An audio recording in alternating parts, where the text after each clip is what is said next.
हम मुसलमानों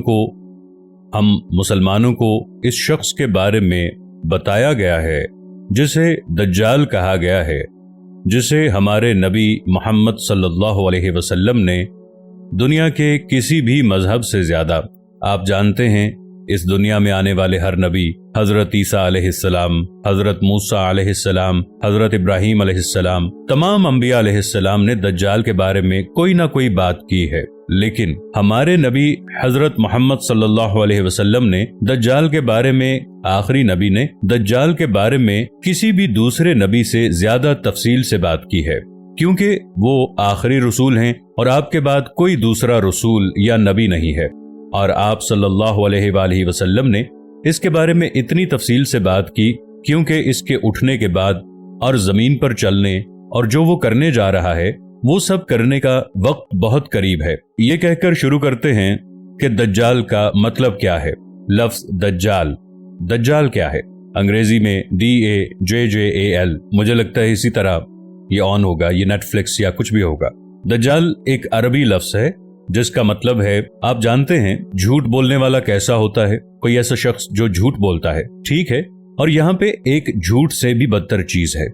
ये तब बदतर होती है जब आप सच को झूठ के साथ मिलाते हैं और आप इसे कहते हैं और इस तरह दिखाते हैं कि जो भी इसके बारे में सुनता है या इसे देखता है वो इस पे यकीन करता है, और इसे गलत करना बहुत मुश्किल होता है, क्योंकि ये कहना ये सच नहीं है, क्योंकि ये सच और झूठ के साथ मिला हुआ है। तो आप जानते हैं, अगर मैं एक कहानी बनाना चाहता हूँ और मैंने इसे झूठ बना दिया है तो जल्द या बदेर आपको पता चल जाएगा कि ये सिर्फ एक झूठ था, क्योंकि इसके बारे में कुछ भी सच नहीं है, क्योंकि ये कोई मानी नहीं रखेगा। लेकिन अगर मैं इसमें कुछ सच्चाई और कुछ नाम जो सच हैं वो भी मिला दूं तो लोगों के लिए ये जानना बहुत मुश्किल हो जाएगा कि मैं इसके बारे में झूठ बोल रहा हूँ, क्योंकि उन्हें पता चल जाएगा। सब्र करो 1 मिनट, फिर इसका मतलब है कि वो इसके बारे में सच्चा होगा। आज 21वीं सदी में इसके लिए एक लफ्ज मौजूद है और इसे फरेब कहा जाता है। दज्जाल का मतलब है, जिसे मैं उर्दू में कहना चाहूंगा, वो है फरेब। आप जानते हैं जब आप हॉलीवुड किसी भी फिल्म में चीजें देखते हैं तो वो अक्सर ऐसा ही करते हैं। अगर आपने कभी मौसीकी सुनी है, और हम सब मौसीकी सुनते हैं जब हम दुकानों पर जाते हैं या जहां भी जाते हैं, मौसीकी चल रही होती है। आप जानते हैं, आइए खुद से झूठ ना बोलें, मौसीकी हर जगह है ना? आप स्कूल जाते हैं, वहां मौसीकी, आप क्या कर सकते हैं। लेकिन मौसीकी में अल्फाज और धुन भी है, ठीक है। और जो बातें फनकार मौसीकार स्टेज पर करते हैं और कहते हैं उसे भी धोखा कहते हैं, यानी फरेब। तो वो क्या करते हैं, वो आपको चीजें दिखाते हैं और ऐसी चीजें गाते हैं जो अच्छी लगती हैं, जिससे आपके लिए यकीन करना आसान हो जाता है, क्योंकि आप मुतहर्रिक हो जाते हैं, ठीक है। आप बीट्स की तरफ बढ़ने लगते हैं। क्या ये दुरुस्त नहीं है? और हर कोई इसे सुनता है और फिर आप सोचते हैं, यार मुझे छोड़ दिया जाएगा, मुझे इसे देखना पड़ेगा।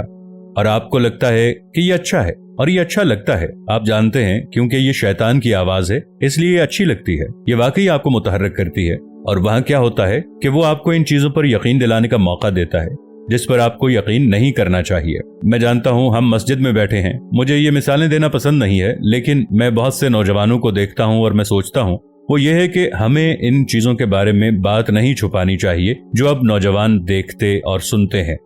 मैं एक उस्ताद हूं और हर वक्त अपने तलबा से बात करता हूं, और मैं कुछ ऐसे देखता हूं जैसे मेरे वालिदैन और उनकी नस्ल ऐसी चीजें हैं जिनके बारे में वो बात नहीं करेंगे, लेकिन मैं जो देख रहा हूं वो ये है कि हमें उनके बारे में बात करनी है, क्योंकि नौजवान पहले ही वहां मौजूद हैं।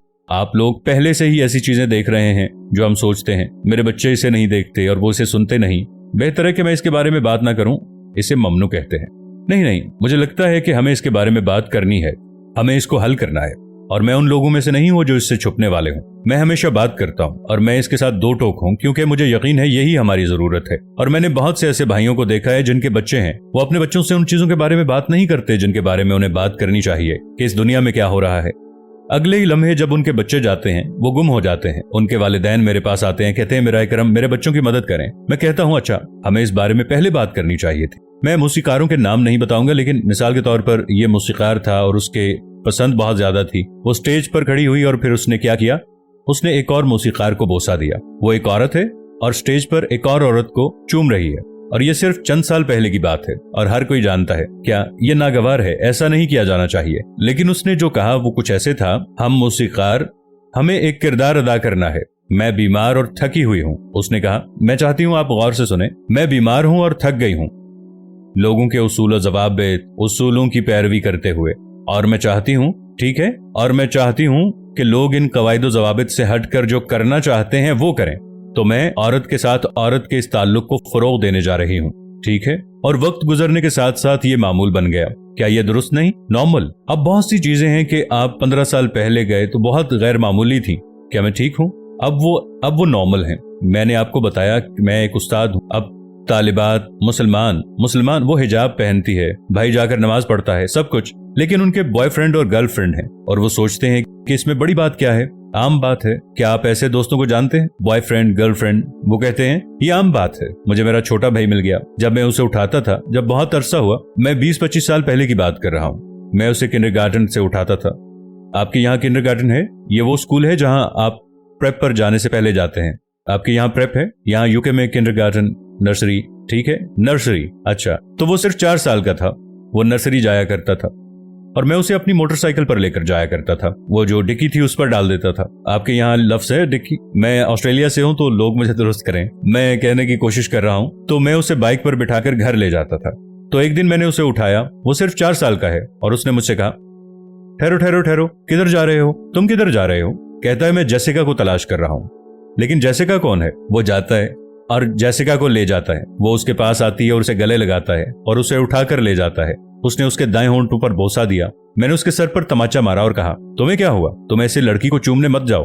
उसने मुझसे कहा, वो मेरी गर्लफ्रेंड है। मैंने कहा, अच्छा, तुम जानते हो गर्लफ्रेंड का मतलब क्या है? वो कहने लगा, हाँ, जैसे आज टीचर ने हमें मिलाया, तमाम तलबा वो वहां बैठ गए और फिर उन्होंने कहा, ठीक है, आज हम हर लड़के की एक गर्लफ्रेंड बनाने वाले हैं। तो आपकी गर्लफ्रेंड मेरे भाई की जेसिका है और आपकी गर्लफ्रेंड ऐसी है। क्या आप जानते हैं कि मैं क्या कहने की कोशिश कर रहा हूँ? मैं ये कहने की कोशिश कर रहा हूँ कि ऐसी चीजें हैं जो बहुत पहले मामूल के मुताबिक नहीं थी, और फिर किसी न किसी तरह लोग बातें कहते हैं, और नौजवानों के जहनों में जैसे जैसे आप बड़े होते हैं आपको यकीन होने लगता है कि वो वाकई बहुत नॉर्मल हैं। क्या आप जानते हैं, नॉर्वे में मैंने एक मजमून पढ़ा कि वहां लोग एहतजाज कर रहे हैं। वो हुकूमत से ये कह रहे थे कि क्या वो अपने पालतू जानवरों से शादी कर सकते हैं। वल्लाहि।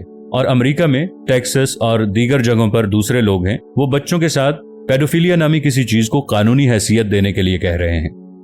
और कुछ और हैं जो कह रहे हैं कि हम बेहयाई को कानूनी हैसियत देना चाहते हैं। भाई बहन एक दूसरे से शादी कर रहे हैं, वलियाज़ बिल्लाह। भाइयों, क्या आप जानते हैं मैं यहाँ आपको क्या बताने की कोशिश कर रहा हूँ? मैं आपसे दज्जाल के बारे में बात करने की कोशिश कर रहा हूँ। लेकिन इससे पहले कि मैं दज्जाल के बारे में बात करूँ, क्या आप जानते हैं कि दज्जाल के आने से पहले कुछ चीजें होने वाली हैं? आप देखें, धोखा, फरेब, जो कि सच को झूठ के साथ मिलाना और लोगों को इस पर यकीन दिलाना और इसका कुफ्र करना इतना मुश्किल करना है। ऐसा रातों रात नहीं होता। पहले आप सल्लल्लाहु अलैहि वसल्लम की यह हदीस सुन लें। मैं आपको यह हदीस बताता हूँ। 1400 साल पहले रसूल अल्लाह सल्लल्लाहु अलैहि वसल्लम ने फरमाया, दज्जाल आदम अलैहिस्सलाम के जमाने से आखिर जमाने तक ये सारी दुनिया, ये आप सल्लल्लाहु अलैहि वसल्लम ने फरमाया, फितना दज्जाल के फितने से बड़ा कोई फितना नहीं है।